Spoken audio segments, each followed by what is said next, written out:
Hello friends, welcome to Medicine Above Zero. Today we'll talk about cardiac tamponades. Okay, it's one of the favorite topic, or important topic as far as the cardiopathy is concerned. Okay, so in these cases we need to know a little bit about for the basic things. So whatever the thing is this. So whenever we will see that the fluid accumulations within the pericardial sac under the pressures.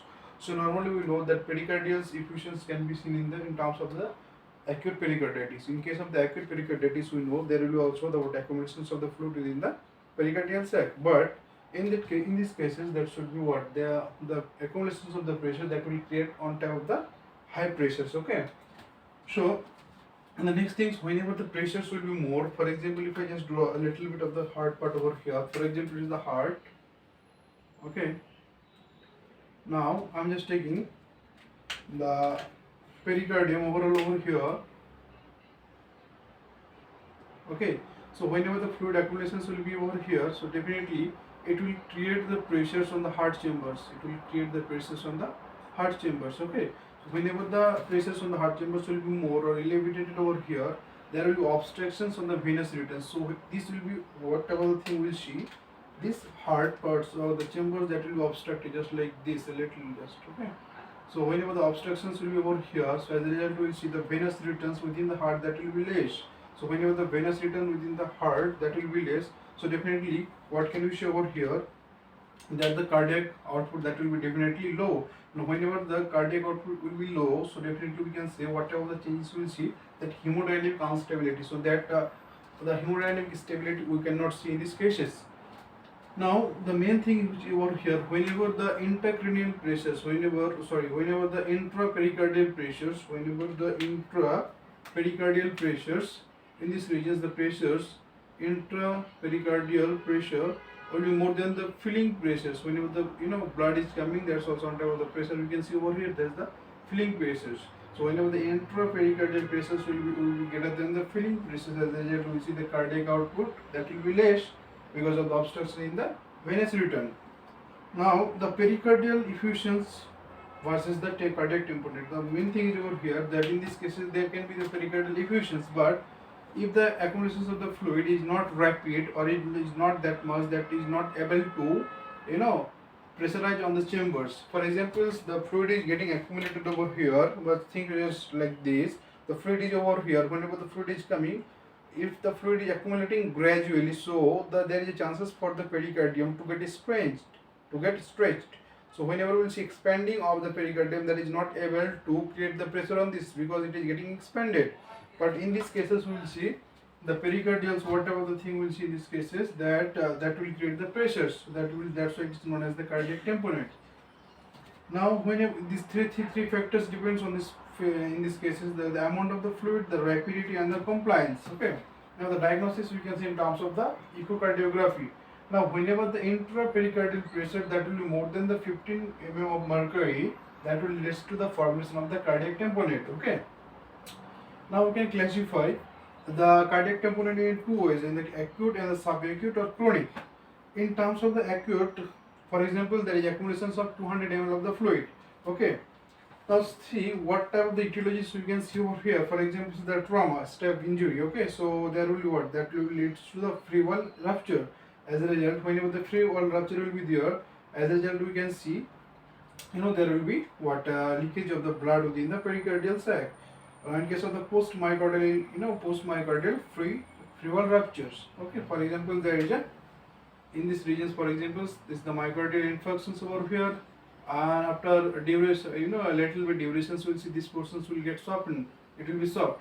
As a result, there is a chances for the blood to leak from these regions to these regions. Okay, that's the thing over here.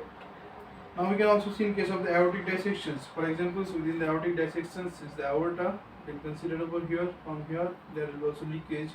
Whenever the blood is going, if any the chances for the thick and all, there is chances to come the blood within these regions. Okay, so we have to know in case of the acute, just try to understand in case of the acute, cardiac tamponade, we are not supposed to give the what? Anticoagulant, because if we just give the anticoagulant, for example, in these cases, the patients can say they are having one type of ischemic pain, ischemic like pains, or you can say that dull or diffuse pains as well.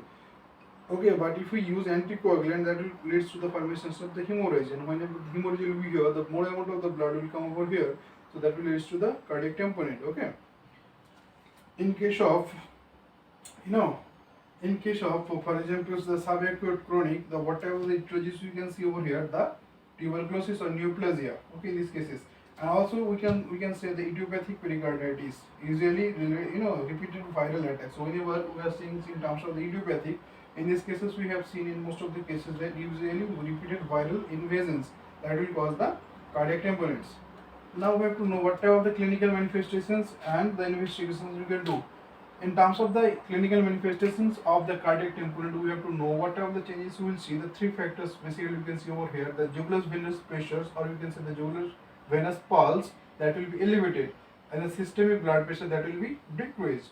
And we can also see the muffled heart sound, or you can say the absence of the heart sound. In these cases, we will see the soft apex beat. Within the apex regions of the heart, we will see the very low sound. Okay. The most common important thing over here, we will see the loss of the Y descents and the sub X descents. Okay, so I have to know in this way. Just try to understand from this figure that whenever this atrium is contracting, okay, that will lead to the formation of the A wave over here. Okay, this is the formation of A wave. Now after contractions, this valve, for example over here, the tricuspid valve, that will get open, the blood will come over here, and whenever we'll see the ventricular contractions will start during that time, we'll see the closure of this valve. Whenever now it will work as the isovolumetric chambers. Now we'll see that will production, whenever the isovolumetric contractions of the ventricle will see over here, that will produce the C wave.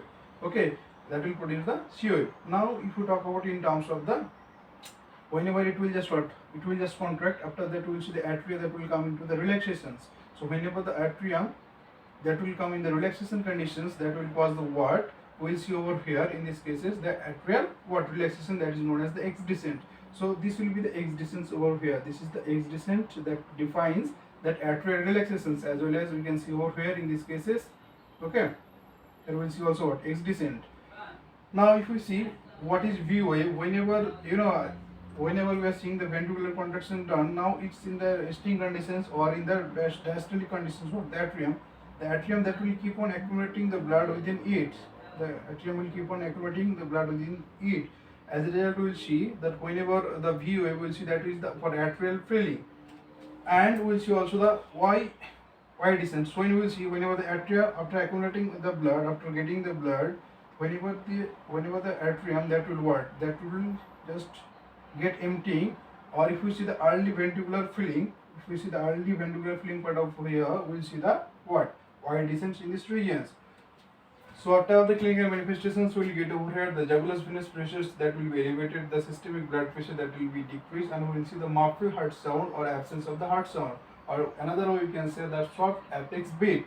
Okay, so these three features are most common, or we can see in the most cases in case of the acute cardiac tamponade. Okay, the most another important thing is over here in these cases, whenever we see there will be loss Y descent, or we can see the sharp X descent over here. Okay. Now if you see in terms of the graphical representations, we can see over here that A wave. Okay, under normal circumstances, that's why I have written over here the normally.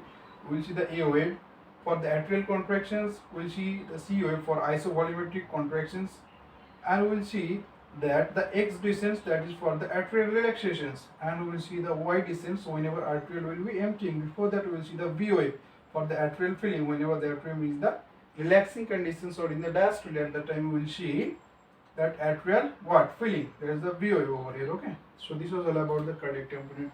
If you understand, please do like, subscribe my channel.